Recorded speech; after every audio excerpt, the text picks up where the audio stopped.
네, 종교나 신념 등의 이유로 군에 가지 않겠다는 이른바 양심적 병역 거부자의 대체 복무의 길이 열리게 됐습니다. 이에 따라 정부와 국회는 내년 말까지 대체 복무 방안을 만들어야 하는데 문제는 양심의 판단 기준과 또 대체 복무와 현역 복무의 형평성을 어떻게 정하느냐 이 문제가 남아 있습니다. 자, 김주환 정치안보 전문 기자 전화로 연결해서 자세한 얘기 좀 나눠보겠습니다. 김주환 기자 나와 있습니까? 네, 김주환입니다. 네, 어제 헌재 결정이었는데요. 종교적 신념 등을 이유로 한 입영 거부자를 처벌하는 현행 병역법은 합헌이다. 이런 결정을 내리면서도 대체 복무가 없는 것에 대해서는 이제 헌법 불합치 결정을 내리지 않았습니까? 결국 집총을 하지 않은 대체 복무안을 마련하라 이런 뜻인 거죠? 그렇죠. 다시 한번 요약하면요. 병역 거부에 따른 처벌은 헌법상 정당하다. 하지만 대체 복무를 인정하지 않고 병역 거부를 일률적으로만 처벌하는 것은 지금의 헌법 취지에 어긋난다 이런 얘기입니다. 다시 말해서 대체 복무를 시행하지 않고 양심적 병역 거부를 처벌해서는 안 된다 이런 뜻입니다. 이 헌법재판소가 이런 결정을 내리게 된 배경에는 지금도 해마다 한 500여 명 정도가 된다라고 합니다.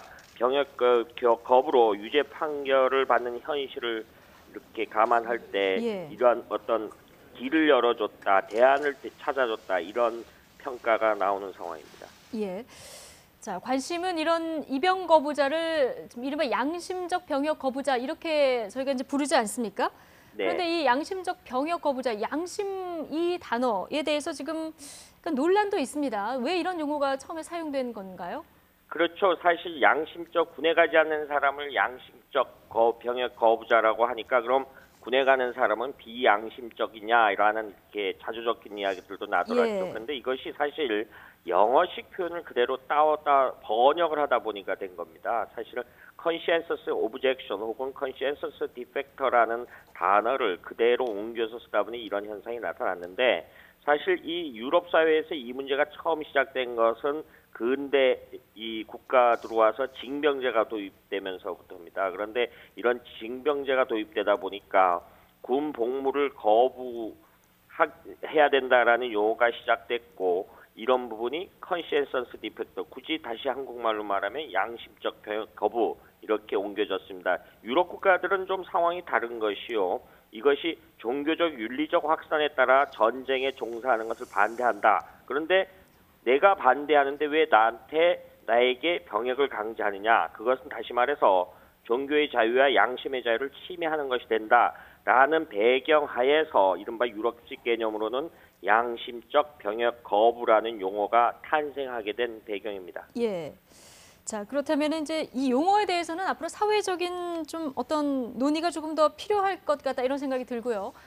자, 관심은 이들을 위한 대체 복무 제도를 만들기 위해서는 종교나 양심을 어떤 객관적인 기준으로 평가할 것인가 이 부분 아니겠습니까? 특히 우리나라는 병역 문제가 굉장히 첨예하기 때문에 더 그럴 것 같은데요.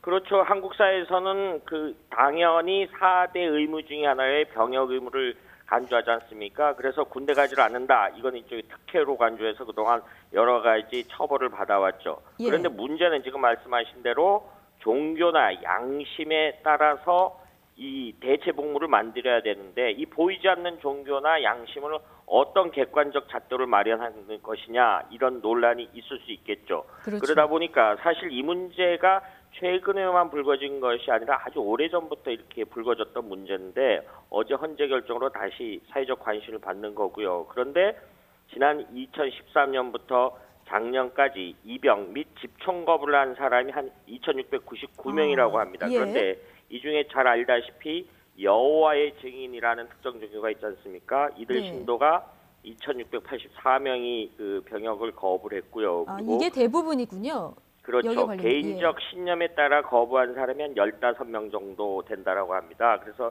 이 부분에 대해서 국방부가 굉장히 고심을 하고 있는데 오늘 오전 잠시 전에도 국방부 고위 관계자가 국방부 출입 기자들을 상대로 이 부분에 대해서 어떤 방향, 원칙 이런 거를 내부적으로 검토한다라는 부분에 대해서 이야기를 했는데 국방부의 기본 방침은 그렇습니다.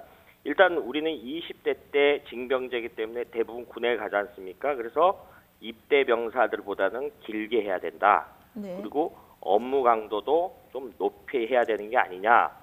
이런 방침을 정해놓고 있는 상황입니다. 예, 김주환 기자. 그러면 대체 복무에 관한 외국의 사례는 어떻습니까?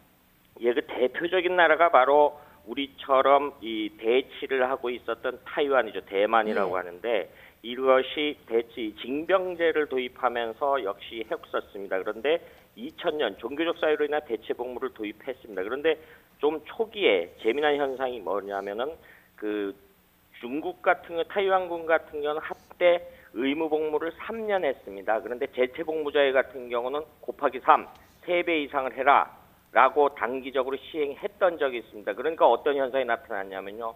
대부분 현역을 갑니다. 왜? 20대 초반에 본인의 남은 인생을 설계해야 되는데 9년이라는 세월은 굉장히 길었다라는 거죠. 그래서 충격요법이 한때 시행됐었지만 이것이 너무 과하고 그 역시 형평성에 어긋난다. 그래서 지금은 한 1.5배 정도로 설정해 놓고 있는데 이마저도 좀 기간을 줄이는, 그러니까 타이완은 짧은 기간 동안 충격요법을 통해서 이 부분에 대한 논란을 역설적으로 잠재운 사례도 없지 않아 있습니다. 그것밖에 뭐 러시아라든가 이런 나라들, 그래서 이 외국의 경우는 역시 말씀하신 대로 그 사회복지시설 이런 데 가서 군과 관련이 없는 시설에 가서 자원봉사 형태로 복무를 하는 그런 그 개념을 도입하고 있는 상황입니다. 김주환 기자, 이 대체복무제가 오히려 양심을 빙자한 병역기피 수단으로 악용될 우려가 높다, 이런 지적도 지금 나오고 있는데 이 부분은 어떻게 풀어야 될까요? 실제 다른 나라에서도 이런 사례들이 있었습니다. 미국 같은 경우 베트남 전쟁 때 징병제를 도입했는데 이런 이유 때문에 그 캐나다 국경 쪽으로 많은 도주자가 있었고요. 그래서 사실 미국과 캐나다도 한때 굉장히 긴장 관계에 빠졌던 적이 없지 않아 있습니다. 역시 사람이다 보니까 전시에는 사실 영화보다 훨씬 참혹한 상황이 벌어집니다. 그래서 한국 전쟁 당시에도 우리도 역시 도주했던 사람이 굉장히 많이 있었습니다. 그런데 이러다 보니까 개인성에 대해서 이런 판단이 있다 보니까 이것을 오히려 기피하는 대상이 있지 않겠느냐. 그래서 실제 이스라엘 같은 나라들도 그 대체복무를 했었는데 이것이 늘어나다 보니까 이스라엘 의회가 2017년 때 하렛이라고 합니다. 정통 유대교도들도 모두 군에 가야 된다. 그 논리는 간단합니다. 국가가 없어지면 종교의 자유도 없어진다는 것이 이스라엘 의회의 당시 판단이었습니다. 이런 식으로 해서 이런 어떤 그 불합리성, 양심을 오히려 되려 속이는 이런 부분에 대해서 그 어떤 제도적으로 차단을 하고 있는데 우리 역시 이런 부분에 대해서 어떤 사회적 공감대를 이루느냐가 가장 관건이라는 지적이 많이 있는 상황입니다. 결국 정부와 국회가 대체 복무방을 어떻게 설계하느냐, 현역 복무보다 결국 수월하지 않는 방법을 형평성 차원에서 어떻게 만들어내는, 이게 관건이겠군요. 네, 그렇습니다. 지금까지 김주환 정치안보 전문기자였습니다.